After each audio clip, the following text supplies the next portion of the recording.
견해수 설명드리면서 바로 이어서 바로 11 견중수에서 11시 10시 방향 정도 되죠. 예, 견중수라고 있습니다. 이 견중수는 수직 수평 좌표 개념에서 보면 동맥의 대추열, 그러니까 일곱째 목뼈 가시돌기를 기준으로 찾는 경혈에서 기준선에서 가쪽 이촌 정도에 있습니다.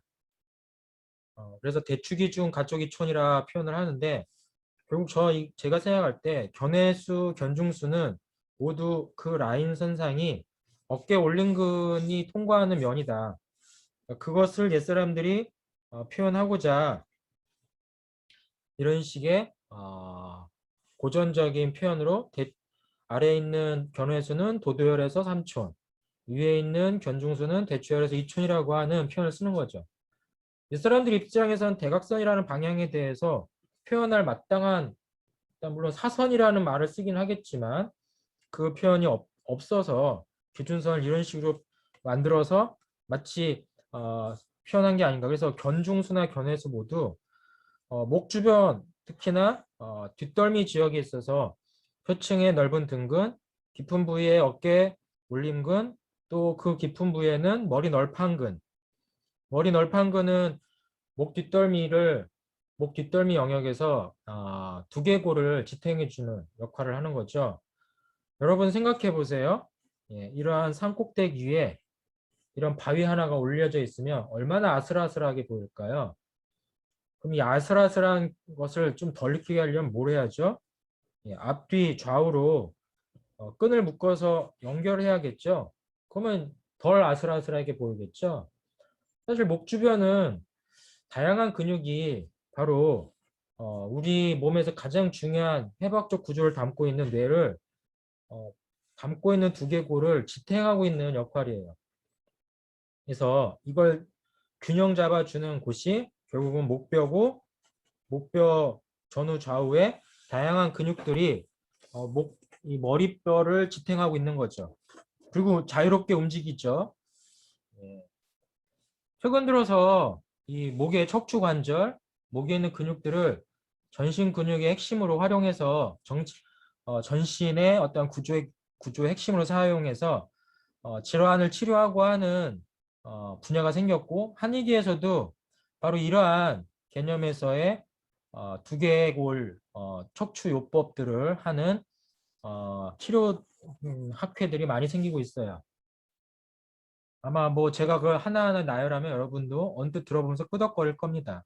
거기에 핵심은 C1, C2에 해당하는 두개골 밑에 목의 관절을 어떻게 조절하느냐에 따라서 인체 전신의 질환을 치료할 수 있다라고 얘기하고 있고 심지어는 최근에 어느 학회에서는 두개골의 수처, 그러니까 우리가 보면 수처라고 하는 거는 두개골이 하나의 뼈가 아니라 여러 종류의 뼈로 일종의 관절을 이루죠. 근데 관절이라고 하는 거는 움직일 수 있는 관절이지만 머리뼈의 모습은 관절이 아니죠. 그냥 머리뼈가 맞물려 있는 거죠. 그걸 수처라고 하는 거죠. 근데 이것조차도 관절처럼 조절할 수 있다라고 하는 두개골 정골 요법이라고 하는 것이 서구에서 들어와서 한의학의 임상 영역에서도 일부 활용하고 있습니다.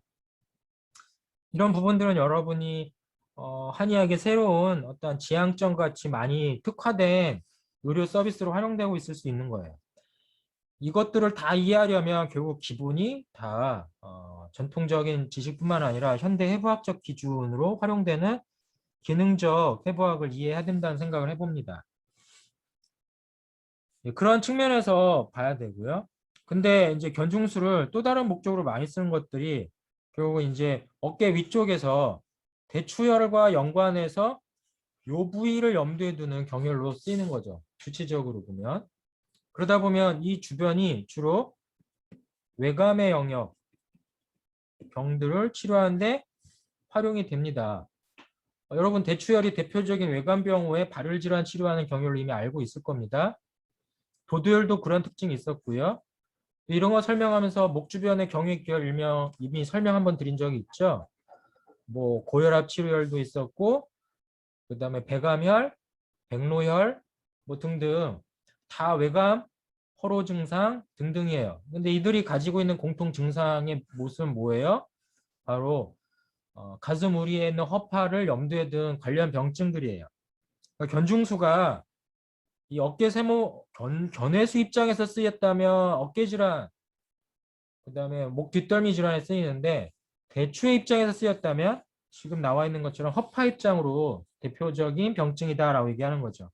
그래서 견중수는 견해수 입장에서 쓸 수도 있고 대추 입장에서 쓸 수 있는 그 공간에 놓여 있더라. 이런 부분은 족태양 방광경 설명할 때 또 배우게 될 겁니다. 이 영역은 족태양 방광경의 면에 있는 배수혈의 시작점이기도 해요.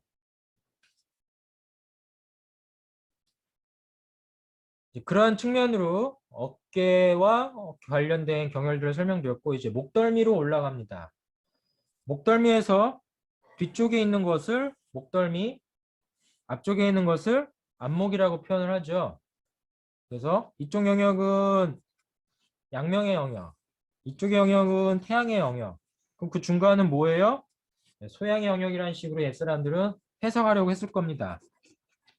그 과정에 핵심이 되는 경계 지역이자 중요한 목 운동의 근육은 목비근이죠. 옛날명으로는 흉쇄유돌근, 영어로는 스터너 클레이드 마스토이드 머슬이라고 하는 SCM이라는 말을 씁니다. 이런 지역에 사실은 주변 영역에서 각각의 경혈들이 있죠.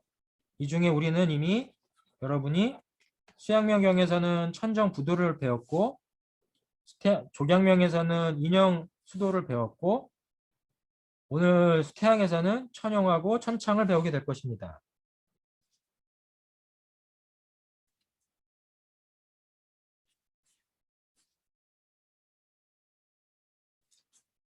이 라인을 잘 기억을 하세요.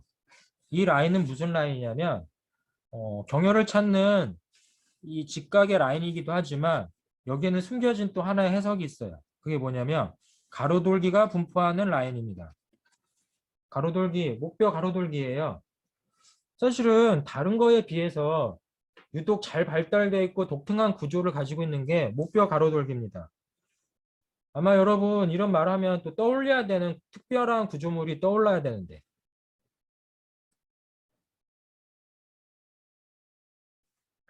그게 뭐죠? 가로돌기 안으로 트랜스버스 프레먼이라고 하는 척추 동맥이 통과하는 구멍들이 나열되어 있죠.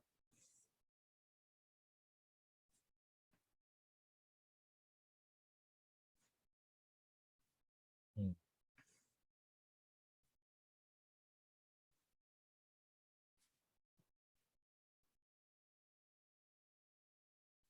예.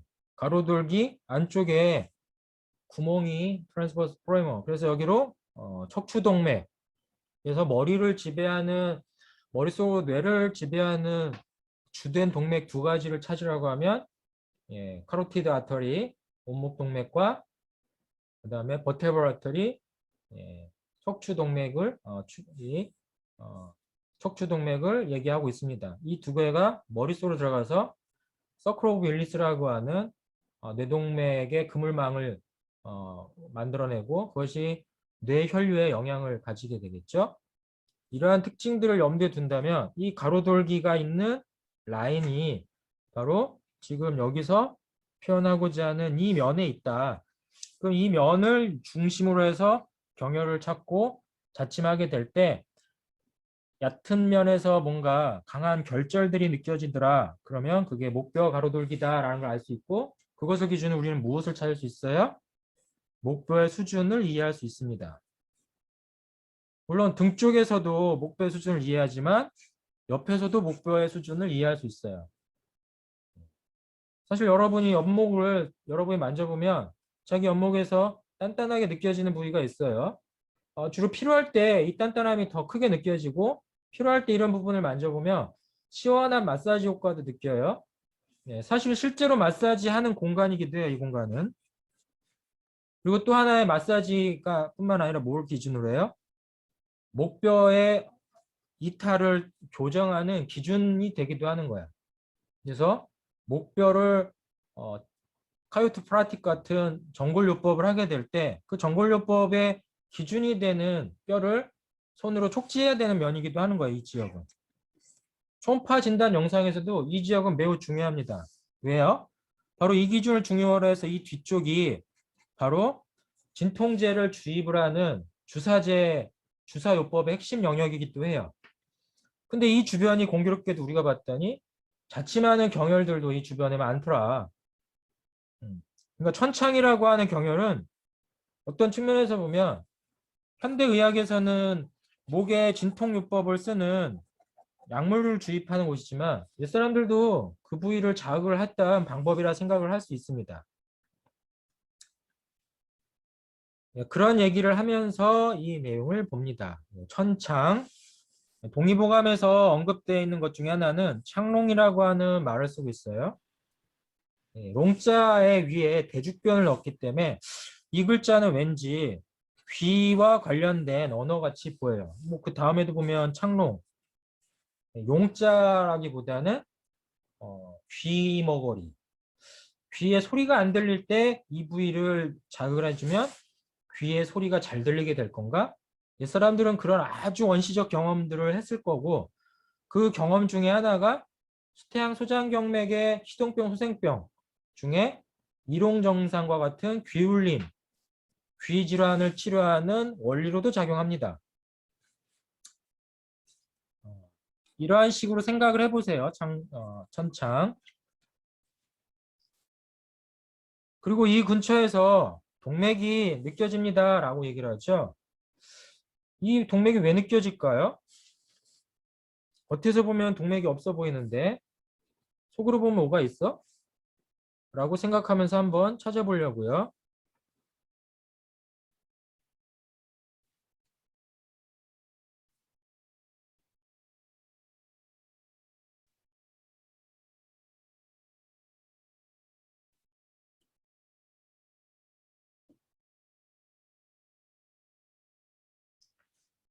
지금 천창의 위치가 대략 느낌으로 얘기하면 안 되죠. 위치상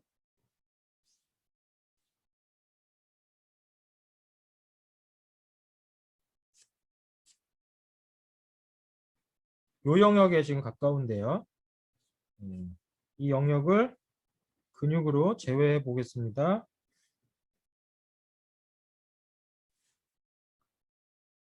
그러면 주변에 사실은 무엇이 노출이 되냐면 가까이 있지는 않지만 사실은 온목동맥과 온목정맥이 아주 깊은 부위에 노출이 되어 있다는 걸 생각해 볼 수 있는 거예요. 사실 여러분이 생각하면 앞쪽에서 들어간 인형이 온목동맥과 맥동을 염두에 두지만 옆으로 느껴도 깊은 부위에서 이런 느낌을 얻을 수 있다라는 식의 표현을 쓴 게 아닐까요? 그래서 조심해야 되는 것입니다.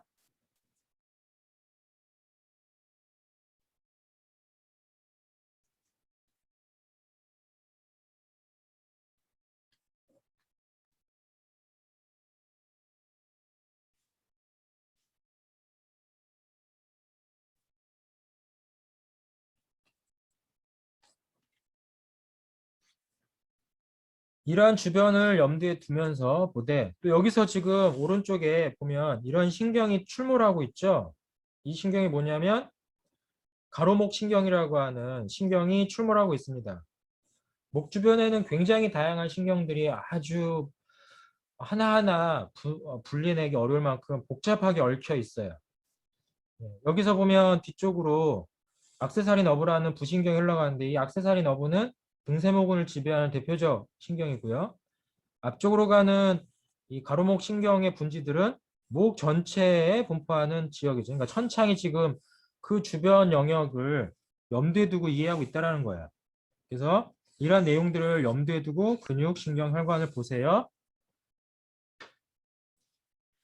귀 인후 병증을 치료한다라고 현대 한의학에서 언급하고 있는 거는 과거의 경험들을 그대로 활용해서 임상적 실천을 하고 있다는 얘기죠. 그다음에 천용입니다. 천용의 위치는 아래턱 각을 기준으로 그 모서리의 뒤쪽에 목빗근과 아래턱 각의 사이의 함몰 지역입니다.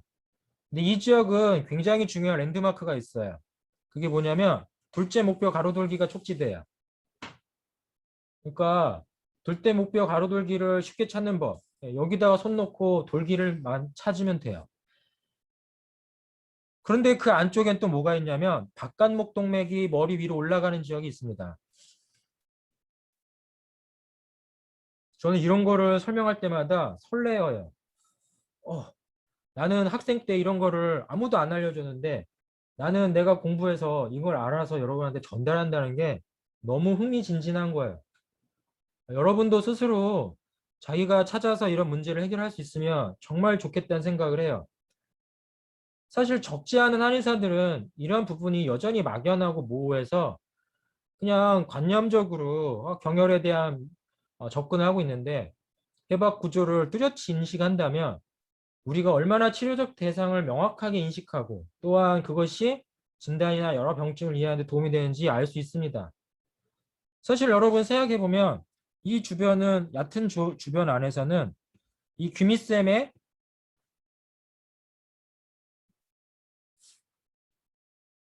귀미쌤의 영역이기도 해요. 그래서 사실 이 주변이 많이 붓거나 아프기도 하는 사람들이 있어요. 그러면 여러 종류의 붓기 아픔이 있을 수 있습니다. 첫 번째, 여기 보면 임파절이 밀집되어 있는 공간이에요. 이 지역은. 천용혈 주변은 귀미샘이 있고 또 그 밑에는 림프절들이 밀집되어 있는 공간이에요.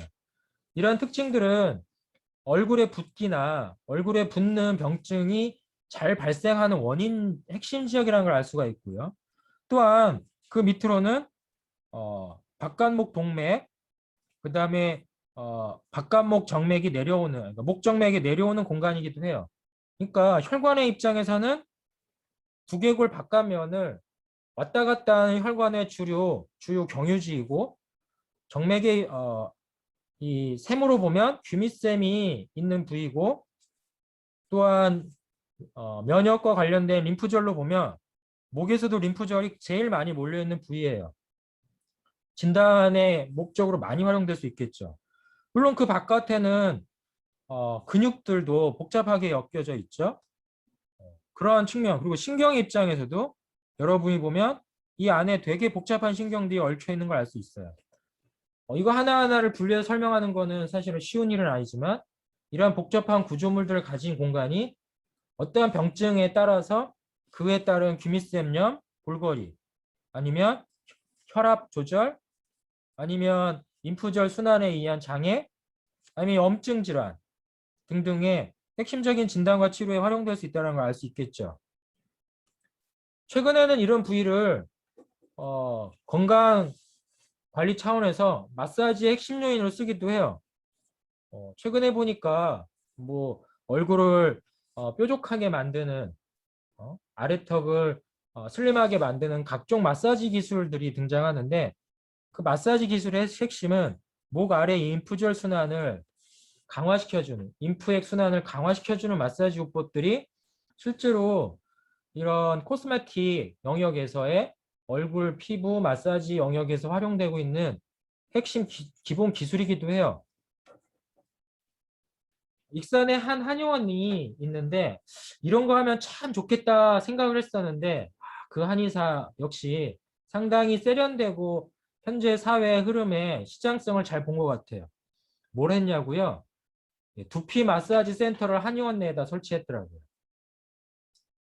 두피를 마사지해주는 의미가 사실은 한의사가 할 일이야? 라고 얘기하겠지만 여러분 한번 저는 한 달에 한 번 정도 미용실에 가서 머리를 깎을 때 제일 행복할 때가 언제냐면 머리 감겨줄 때입니다. 저는 제 머리를 제가 감을 때는 별로 신경 안 써요. 머리 헤어 드라이기도 안 해요. 머리에다가 무슨 스프레이도 안 뿌려요. 예.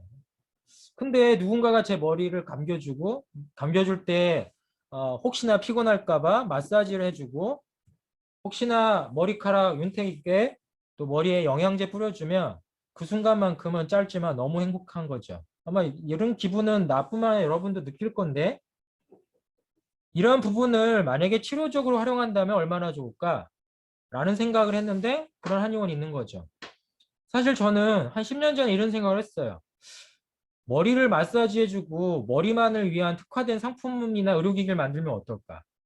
생각만 했는데 요즘 보니까 이것을 양방의학에서 연구해서 LG에서조차도 머리 모발 잘나게 하는 머리 머리에다가 쓰는 의료기기를 만들고 있더라고요. 예. 원적외선과 여러 가지의 LED 치료적 기능을 활용해서 머리에다 헬멧처럼 쓰면 머리에 혈액순환을 개선을 해서 결국 노폐물을 배출하고 그러면서 자연스럽게 모발을 나게 하겠다고 하는 그런 치료 기술이 만들어져서 활용되고 있죠. 사실 이 기술이 어디서 시작했을까요? 이미 중의학에서 몇 년 전부터 의료기기로 나와 있었습니다. 중국 여행을 가서 중국의 의료용품 파는 업체를 가보면 머리다가 이거 쓰고 있었어요. 몇 년 전에. 근데 그 기술을 누군가가 관심을 기울여서 우리나라 양방의료가 이걸 한 거죠. 근데 거기에 핵심 기술을 가진 데가 어디냐면 부산대학교 재활의학이었습니다.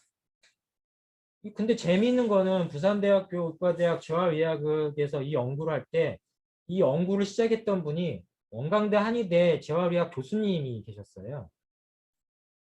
현재 그분은 원광대 한의대에서 떠나서 부산대 한의대 한의학전문대학원 원장이자 병원장이 됐던 재활의학 교수님이시기도 해요. 현재 나와 있는 의료기술이 아무도 모르는 시나리오 중에 보면 한의학이나 전통의학과 서로 연결해서 현대적으로 활용되고 건강보조 기술로 쓰이고 있구나라는 걸 알 수 있습니다. 제가 이런 얘기를 드리는 거는 여러분이 시대를 잘못하고 나서 지금 아직 학생에 머물러 있지만 여러분이 이러한 기술들을 아이디어를 잘 활용하면 언제든지 새로운 한의학 기술이 현대화될 수 있다는 걸 얘기 드리고 싶어요. 이런 얘기를 제가 학생 때는 아무도 하지 않아서 천용은 쓸데없는 경열이었어요. 정말 아무도 안 써요. 근데 지금이라면 여러분한테 쓰라고 하겠죠? 무슨 목적으로? 얼굴을 슬림하게 만드는 핵심 부위고 얼굴에 림프절 순환을 잘해주는 핵심 부위고 그걸 통해서 우리가 여러 가지 이야기 사실 또 요즘에 림프절 순환이 림프액 순환이 현대의학에서 각광받습니다. 왜 받을까요? 바로 두개골 안에 뇌 영역 안에서 림프관이 발견이 됐어요. 그래서 요즘에는 바로 2, 3년 사이에 현대의학에서 새롭게 발전하고 있는 게 뇌 림프액 순환이 결국은 뇌의 건강 상태를 조절하는 작용을 한다라고 하는 게 규명이 됐고 이 과정이 수면이라고 하는 것과 연결이 돼서 뇌의 수면 상태와 뇌의 찌꺼기를 배출하는 과정들이 잠을 자는 동안에 일어나고 그러한 과정에서 일종의 수면은 뇌의 의식과 그다음에 기억에 관여하는 것들을 조절한다라는 식으로 의학적 스토리가 만들어지고 있는 것입니다. 사실 이런 얘기를 누가 처음 했을까요, 여러분? 위기순환에서 처음 나왔죠. 이게 무슨 말인지 기억이 안 나면 경혈학 총론에서 제가 이야기했던 위기와 관련한 순환 새로운 해석이라고 하는 유튜브 동영상도 있고 하면 지난해 여러분이 제 수업을 들었다면 그와 관련한 경혈학 총론 학습일지가 있을 거니까 그 학습일지 가서 이 얘기 한번 찾아보세요. 결국 이러한 얘기들을 하는 거는 과거의 의식, 과거의 지식을 현대적으로 어떻게 쓸 건가에 대한 얘기와 관련되어 있는 거죠. 천용은 그런 다양한 이야기들을 얘기할 수 있는데 그간 한의학은 이 목적이 주로 어디에 쓰였을까요? 가슴과 허파병증에 썼는데 이것도 이유가 있어요. 바로 이 주변을 통해서 밑으로 내려가는 신경이 있습니다. 그 신경이 뭐냐면 깊은 부위에 미주신경이 있어요. 미주신경이 바로 내장기관을 자극을 하는 거죠. 그래서 사실은 깊은 부위에 미주신경이 있어서 이러한 효과를 야기할 수 있지만 사실 침이 미주신경을 직접 자극하기는 어려워요. 깊은 부위에 있기 때문에 거기를 자극하는 것은 여러분의 능력상 물리적으로 불가능합니다. 그렇지만 우리가 간접적 자극이 깊은 부위의 미주신경에 간접적인 영향을 줄 수 있다는 사실들은 사실은 한의학이 얘기하는 장부와 피부가 가지고 있는 장상적 이론을 가지고도 해석해낼 수 있습니다.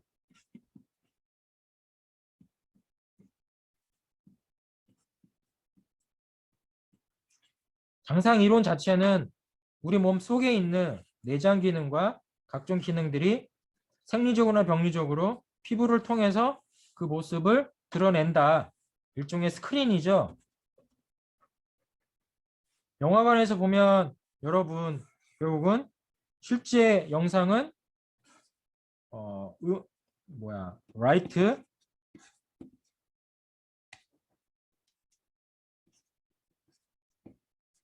라이트 소스는 다른 데 있지만 그 소스가 비추는 대상에 영상이 맺힘으로써 우리가 그것을 바라보게 되죠. 그리고 이런 스크린을 통해서 라이트 소스가 주는 곳에서 나타난 맺힌 영상을 보겠다라고 하는 관찰법이 바로 한의학에서 말하는 장상론인 것입니다. 이러한 특징을 얘기한다면 이러한 원리들을 결국은 장부, 피부 분절을 통해서 경혈이나 경락이로 활용한다라는 측면도 같은 맥락이 되지 않을까 싶어요. 그래서 제가 말한 것처럼 현대의학적으로 다양하게 활용될 수 있음에도 우리가 현재 쓰이는 거는 주로 이렇게 쓴다. 근데 이렇게도 잘 안 써요. 워낙 위험한 부위라서 못 써요. 이런 식으로 생각하면 천용까지도 설명이 가능해지는 거겠죠. 예, 다시 한번 보면 얼굴을 바라보면서 여러분은 얼굴 속에 무엇이 담겨져 있을까를 떠올려 봐야 돼요. 여러분이 장상론이라고 하는 한의학적 학습이 강화되면 얼굴을 보면서 얼굴 속에 담겨져 있는 이미지를 여러분은 만들어낼 수 있어야 됩니다. 어떨 때는 해부학적 구조가 보일 수도 있고 어떨 때는 그 사람의 마음이 보일 수도 있고 어떨 때는 그 사람의 몸의 건강 상태가 보일 수도 있고 어떨 때는 그 사람의 오장육부의 활동성이 체표면에서 보일 수도 있는 거예요. 예, 그러다 보면 여러분이 남이 못 보는 색깔, 남이 못 보는 형태들을 감별함으로 있어 일반인과는 다른 한의사라고 하는 전문적 진단 영역으로 가겠죠. 뭐 그게 어떨 때 보면 마치 슈퍼맨의 눈과 같이 천리안이 될 수도 있는데 그러한 얘기를 하기 전에 항상 여러분은 겉모습만 볼 게 아니라 그 겉모습 속에 담겨져 있는 깊은 의미들을 찾아야 된다. 그 의미는 구조와 기능을 찾아내야 된다. 입니다. 그 과정에서 옛날 사람이 썼던 언어적 표현들을 잘 활용해야겠죠. 그래서 얼굴 부의 해부학적 표현 특징에 대한 이런 그림들 자료로도 볼 수 있겠지만 혹시 궁금하면 제가 번역한 책 실험친구 표면 해부학 한번 참고해 보길 바라겠습니다.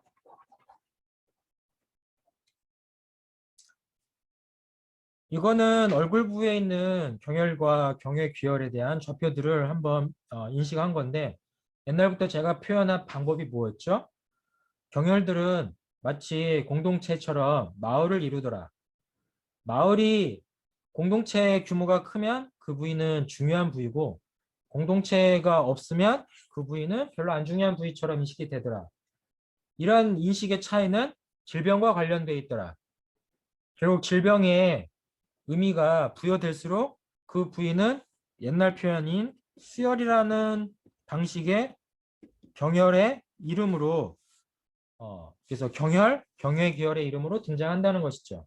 그렇게 봤을 때 어느 부위에 이런 공동체 마을을 이루는 게 맞느냐라는 것을 찾아보라고 얘기했습니다. 그래서 빨간 건 경혈이요, 파란 건 경혈기혈인데 참고로 이마는 옛날부터 등한시했죠. 사실 없는 건 아니에요. 양백이라고 하는 경혈이 있어요. 그렇지만 다른 지역에 비하면 굉장히 성글죠. 예. 요즘에 저는 학교도 그만두고 귀촌하면 아무도 없는 시골에다가 집 짓고 전원생활 하고 싶은데 그런 곳이 어딜까 찾아보면 사람이 없는 데를 찾아야 되는데 얼굴로 보면 이런 데겠죠. 그런 생각으로 인간의 모습을 한번 바라보는 것도 어떨까 싶습니다. 방금 했던 천용, 중요한 부위죠. 이 주변이 다. 그러니까 빼곡하게 공동체들이 주변에 많잖아요. 얼굴로 와서 수양소년경의 나머지 경열 이제 소개합니다. 권료라고도 부르고 관료라고도 불러요. 한자적 표현에 대한 한글 발음이 다르게 인용되기 때문인데요. 어쨌든 저는 관료라고 많이 씁니다. 예. 광대뼈 활의 시작 부위고 광대뼈 융기 부위입니다.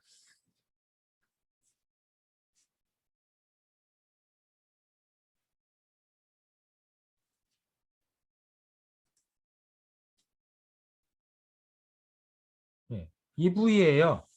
예. 이 부위가 권류라고 얘기할 수 있는 부위겠죠. 광대뼈를 염두에 둔 부위다 라고 생각하면 됩니다.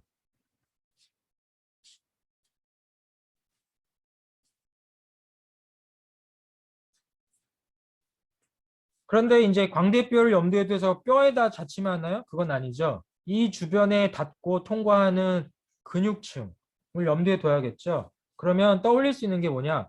큰 광대근, 작은 광대근, 그 다음에 뒤쪽으로는 깨물근, 이런 근육들이 얘기가 됩니다. 얼굴의 근육도 손의 근육만큼이나 중요해요. 어떤 측면에서 중요하냐고요? 인간이냐 인간이 아니냐와 관련돼서 중요한 부위입니다. 여러분 동물 중에 미소 짓는 동물 얼마나 떠올릴 수 있나요? 혹시 자기의 감정을 얼굴로 드러낼 수 있는 동물을 한번 떠올려 볼 수 있나요? 물론 반려견, 반려동물 찾으면 제 집에 고양이, 개도 얼굴에 미소를 떠올리는데요 라고 얘기하겠지만 그거는 정서적 교감이 돼서 찾는 거고요. 그냥 무책임하게 보면 그 고양이가 웃는지 우는지 짜증내는지 얼굴만 가지고는 몰라요. 귀가 섰나 털이 가라앉았냐 꼬리가 어떻게 됐냐 행동이 어떤가 다 봐야 고양이의 감정을 알죠. 사람의 감정은 여러분 얼굴만 봐도 알지 않나요? 예. 여러분은 제 얼굴을 보면 호기심이 가득한 50대 남성으로 보이나요? 아니면 짜증이 왕창 나서 여러분한테 지금 화를 퍼붓는 성질 나 있는 교수로 보이나요? 제가 여러분 얼굴을 보면 멍 때린 얼굴, 살며시 미소 짓는 얼굴, 저와 마음이 통하는 얼굴, 교수가 떠들든 말든 나는 내 길을 간다라고 생각하는 얼굴, 나는 포커페이스라 제 감정을 드러내지 않는다고 하는 얼굴로 다양하게 보이네. 근데 이것조차도 섣부르게 판단은 못하지만 이것을 잘 판단하는 순간 여러분은 명의가 됩니다. 제가 많은 임상가들하고 얘기해보면 가장 탁월한 명의는 진료실 문을 열고 들어오는 환자의 얼굴을 보자마자 알아채는 임상가가 가장 명의예요. 왜? 일단 상당히 빨라지거든요. 사실은 여러분의 고통, 희노애락이 다 얼굴로 나와요. 근데 그것을 표현해주는 방법이 뭐죠? 얼굴의 근육입니다. 근육이 결국은 얼굴에 미소를 짓게 하고 울게 하고 짜증나게 하는 거죠. 근데 이 얼굴의 근육은 인지과학에서 보면 내가 의도해서 얼굴의 근육을 만들 수도 있지만 내가 의도하지 않고도 얼굴의 근육이 그런 모습을 띄어요. 그래서 우리는 이런 농담을 해요. 어떤 분이 나이가 드신 얼굴을 보면서 그 사람의 살아온 역사가 그 얼굴에 새겨져 있다라고 얘기해요. 뭐 주름을 보고도 얼굴에 미소를 보고도 얼굴에 인자함 아니면 찌듦, 화남, 색깔 등등. 사실 그것이 마치 해마와 전두엽에 단기기억과 장기기억이 새겨진 것처럼 얼굴에 근육에 새겨질 수 있다는 거죠. 이것은 거꾸로 인지행동 조절이라고 하는 심리적 치료법으로도 활용이 돼요. 여러분 지금 짜증나면 광대근을 수축시켜서 이 꼬리를 올려보는 노력을 한번 해보세요. 스마일. 이거 2, 3분만 하면 갑자기 기분이 좋아지려고 해요. 예. 근데 또 그게 잘 모르겠으면 입꼬리를 내려보세요. 예? 이 짓만 해도 기분이 우울해지려고 합니다. 물론 여러분은 제 얼굴 보고 코믹스러워요 라고 하면서 웃겠죠. 예. 그러면 입꼬리가 올라가서 기분이 좋아져요. 바로 자기의 인지 행동을 통해서 자기의 감정, 뇌의 기능을 조절할 수 있는 게 최근의 심리 치료입니다. 그래서 이러한 치료 기술들은 현대 인지과학과 심리의학에서 활용되고 있어요. 손가락을 움직임으로써 뇌의 기능적인 역할을 조절할 수 있듯 얼굴의 움직임을 통해서 감정과 인지의 상태를 조절할 수 있다는 거죠. 그래서 최근에서는 한의학에서 이러한 얼굴 근육을 염두에 두는 자침요법이 많이 또 상품을 달고 만들어지고 있다 생각해 볼 수 있습니다.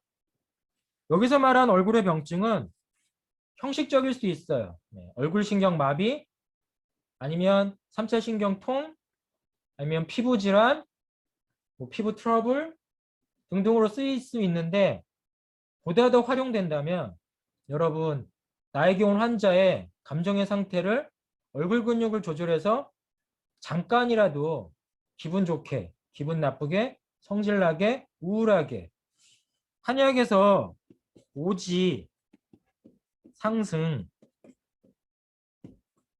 승자를 어떻게 쓰죠? 갑자기 승자가 생각이 안 나네요. 오지상승요법이라고 하는 황제내경 치료법이 있어요. 이건 뭐냐면 오행의 상생상극을 이용해서 각 감정을 이용해서 서로 상반된 감정을 치료한다는 사실이죠. 그래서 동의보감에 이런 말이 있어요. 어떠한 심한 슬픔과 우울을 가진 환자가 방문했는데 그 환자가 오자마자 의사가 그 여성의 뺨을 때리는 일이 생깁니다. 지금으로 보면 이제 폭력인데 뺨을 때려서 그 환자를 화를 나게 했어요. 정말 황당하죠? 이 황당 사건의 결말은 뭘까요? 이 환자의 우울이 해소됐다는 것입니다. 이러한 이야기들이 담겨져 있는 것 중에 혹시 여러분 박지원이라고 하는 인물 아시나요? 연암일기 쓰신 분이죠. 연암 박지원. 연암일기 쓴 게 아니라 연암 선생이 무엇 썼죠? 저기 청나라 가는 그 여정에 대한 글을 쓴 적이 있죠. 그게 무슨 책이죠? 기억이 또 갑자기 안 나네. 제가 갑자기 요즘에 제 인지 기능이 조금씩 약해지나?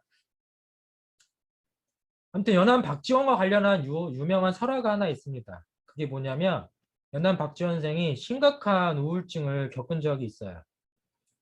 우울증을 겪어서 거식증에 빠졌어요. 네? 음식을 먹는 걸 꺼려 한 거죠. 음식에 밥맛도 없어요. 근데 그때 연암 박지원에게 찾아온 한 스님이 있었어요. 이 스님이 연암 박지원한테 찾아가서 박지원 선생한테 뭐라고 했냐면 배고프니까 밥상 좀 차려주세요 그랬대요.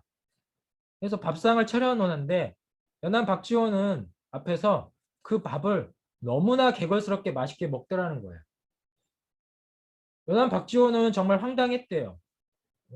지금 이야기를 하러 와야 되는데 왜 내 앞에서 밥을 먹지? 그러면서 박지원을 마치 놀리는 양 그랬대요. 근데 거식증에 빠지고 우울에 빠졌던 사람이 성질이 나는 것보다 오히려 한순간에 내 앞에서 맛있게 밥 먹는 스님의 모습이 보이면서 갑자기 허기가 지더래요. 자기 우울증은 사라지고 우울증과 우울감은 사라지고 나도 배고프다는 생각만 하게 떠올렸다는 거예요. 이것을 알아차린 박지원은 이 마음의 병이 단지 이 식욕 하나로 해결된다는 것을 보고 어떻게 자기의 마음 상태가 변한지를 이야기하는 스토리가 있었대요. 아마 이러한 일화가 되게 그 당시에 유명한 설화로 이야기집으로 떠돌고 있습니다. 제가 말하는 오지상승요법, 얼굴 근육을 통해서 인지행동 조절을 한다는 것은 바로 우리나라 전통 의학 문헌에도 다수 등장해서 동의보감에서 한 슬픔에 찬 여성의 뺨을 때리는 의료인의 얘기가 황당해 보이지만 그게 결국 뭐죠? 인지행동요법, 한의학에서는 오지상승요법, 이정병기론. 동의보감 황제의 내경에 이정병기론이라는 편도 있어요. 예. 정을 움직여서 기를 변화시킨다. 이러한 표현들도 다 이러한 인지행동요법의 하나의 분화된 방식입니다. 권료혈이 가지는 의미는 그렇다라고 얘기할 수 있겠죠. 다음으로 청궁혈입니다. 거의 끝나갑니다. 다른 명칭이 다소문이라고 하는 건데 동의보감에는 언급이 안 돼 있어서 여러분이 이명을 외울 필요는 없지만 다소문 그러면 왠지 이것도 왠지 하나의 이소부화 같은 이야기가 떠오르지 않나요? 네. 그냥 옛사람들은 듣는 거죠. 듣는 거. 스토리텔링입니다. 스토리텔링이 바로 곧 희노애락을 반영하는 하나의 엔터테인먼트였어요. 요즘의 엔터테인먼트는 여러분이 다양한 곳에 찾지만 옛날의 엔터테인먼트는 이야기꾼이었죠. 예. 사실은 이런 이야기꾼의 얘기가 로마 그리스 신화와 같은 서구 사회에서 등장했고 동양에서도 고대 전설과 같은 이야기로 일종의 뭐 토끼전 아니면 뭐 승부전, 옹길동전 다 이야기꾼의 이야기죠. 그런 것에 대한 핵심은 결국 뭐죠? 듣는 거죠. 듣는 게 장애가 생겼을 때 치료하는 곳이다 라는 식의 의미로 천궁입니다. 여기는 결국 뭐냐면 소리와 관련한 영역이죠. 근데 해부학적 구조로 보면 바로 앞쪽에 뭐가 있어? 귀밑샘이 있습니다. 그것도 이쪽은 소리가 잘 안 들리는 이유가 뭘까 생각하는데 사실 그 중에 하나는 턱관절이 있습니다. 여기는 턱관절의 핵심 부위입니다. 네, 턱관절 지역이에요. 네. 그래서 관절돌기가 있습니다. 그런 지역을 염두에 두고 이런 내용들을 찾아보세요.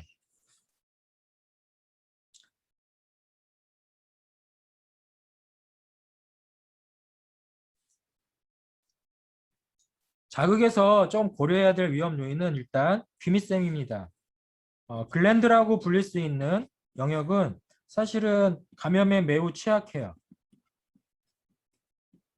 그런 점에서 외부적인 감염 원인에 의해서 2차 감염이 생기지 않도록 시술하는 게 중요하겠죠. 그런 것들 염두에 두고 귀밑샘이 앞에 있구나. 불가피하게 관절돌기로 자침이 되고 그 속에 있는 근육을 자극하고 그 속에 있는 신경을 자극한다라고 하면 반드시 불가피하게 귀밑샘을 관통해야 됩니다. 아울러 이 근처는 수태양, 수소양, 죽소양의 꼬리표가 달려있는 거죠. 현재는 수태양이지만 근데 잘 보면 여기 위에 천궁을 중심으로 바로 위에 수소양경이 있고요. 천궁을 중심으로 바로 아래에 청해라고 한 죽소양경이 있어요. 그러니 이런 얘기도 이해가 되겠죠. 이 꼬리표가. 이 주변은 결국 수소양, 족소양, 수태양의 경맥적 흐름이 공존하는 곳입니다. 그래서 수소양에 가서도 족소양에 가서도 귀와 관련한 질환을 치료하는 경혈이 다수 존재합니다. 귀병증의 핵심 부위이기도 하고요. 사실은 귀가 잘 안 들린다, 어지럽다 그러면 여러분 이비인후과 가면 처음 하는 시술 중에 가장 과격한 행위가 뭔지 아세요? 스테로이드 호르몬을 주입을 합니다. 스테로이드 호르몬은 무슨 역할을 할까요? 항염증 효과도 있지만 혈관 이완 효과도 탁월해요. 결국 혈류량을 확 늘려버리는 거죠. 예.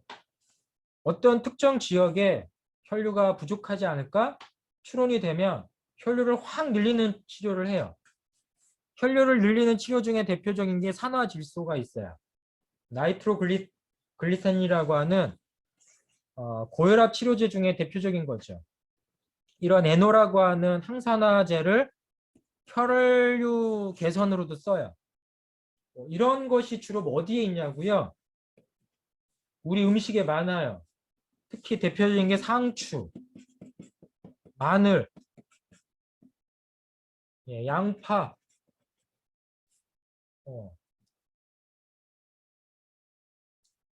한약재에도 NO가 많습니다. 네, 여러분. 그래서 결국 그것들이 뭘 해요? 항산화 효과, 또 한편 혈류 개선 효과. 그래서 말초 혈류의 순환을 개선하죠. 귀가 잘 안 들리는데 말초 혈류를 개선하면 들리기도 해요. 이렇게 모호한 영역이 있는데 이걸 우리만 모호한 게 아니라 현대의학도 그렇게 해요. 그럼 이거 관찰하려고 무엇부터 해요? 온목동맥의 혈류를 목동맥, 카로티드 아터리 쪽으로 혈류가 얼마나 흘러가는지를 초음파로 측정하는 진단기가 있어요. 최근 들어서 이거 한방병원에서 쓰고 있지만 현대의학에서도 뇌혈류 측정기를 위해서 뇌혈류량을 측정하는 진단기를 초음파를 씁니다. 그걸 통해서 두개골로 가는 혈류의 변화를 통해 혈류가 줄어들면 혈류를 개선시키는 거죠. 자침 치료가 오히려 이런 부분에도 직간접적으로 영향을 줄 수 있다는 거 부정하지 맙시다. 물론 증명하지는 아직 못했어요. 그렇지만 증명하면 되죠, 여러분이. 이렇게 천궁이 아시얼적으로 귀질환 치료하는데 뭘 치료해요? 예, 귀 주변에 얕은 관자 동맥, 정맥, 얼굴 동맥, 정맥들이 통과하더라. 그래서 여러분 여기다가 가만히 손을 올려놓고 기다려보세요. 동맥의 박동도 느껴볼 수 있습니다. 특히나 스트레스 받았을 때, 특히나 편두통 왔을 때, 특히나 누군가가 나를 화나게 했을 때 여기를 눌러보면 박동이 더 잘 느껴져요. 이게 뭐였냐고요? 옛날 사람들이 썼던 3부, 9후 맥법입니다. 병의학 총론 시간에 3부 9후라는 말을 썼고 또한 이것이 표본 근결 이론에 초석이 됐다고도 했어요. 그래서 표본 이론에서 표 부위의 맥진법 지역이 바로 이런 부위에 다 몰려 있어요. 이런 부위는 아시얼적인 맥진법으로 얼굴 질환을 치료할 때, 얼굴의 문제를 이해할 때 맥진의 변동을 관찰하는 것이죠. 두유맥, 예, 관자놀이에 있는 이런 이문천궁 청회맥, 뺨 옆에 있는 예, 볼동맥, 대형 밑에 있는 얼굴동맥, 목 옆에 있는 인형동맥, 예, 다 표부맥법입니다. 천궁도 그런 부위 중에 하나였다라는 거 알고 계시면 됩니다. 오늘까지의 이야기가 이런 식으로 나오면서 예, 천궁 부위의 맥동처 확인해 보려고 제가 직접 초음파 관찰해 본 거예요. 그래서 도플러 걸어서 이 부위의 주변에 혈관 통과하는 것도 관찰해 볼 수 있는 것입니다. 그러면서 천궁 부위에 대한 해석을 이렇게 귀밑샘 안에 있는 거 이거 한약 서적 아닙니다. 이거 그냥 유튜브 아니 구글이나 이런 데 가보면 현대의학 해부학 자료일 뿐이에요. 예, 혈관들 보이죠? 그 다음에 인프절 순환 왜 중요한지 보이죠? 얼굴 부은 사람들 인프절 관찰 진단하면 얼굴 붓기 빠진다라고 하는 예, 코스메틱 영역에서의 마사지, 얼굴 마사지 이해되시겠죠? 예, 옅은 관자 동맥과 턱관절의 관절 영역 여기가 지금 천궁의 영역입니다. 여기가 천궁의 영역입니다. 이런 토대로 한의학에서의 맥진처, 현대의학에서의 맥진처 이해가 되는 것이죠.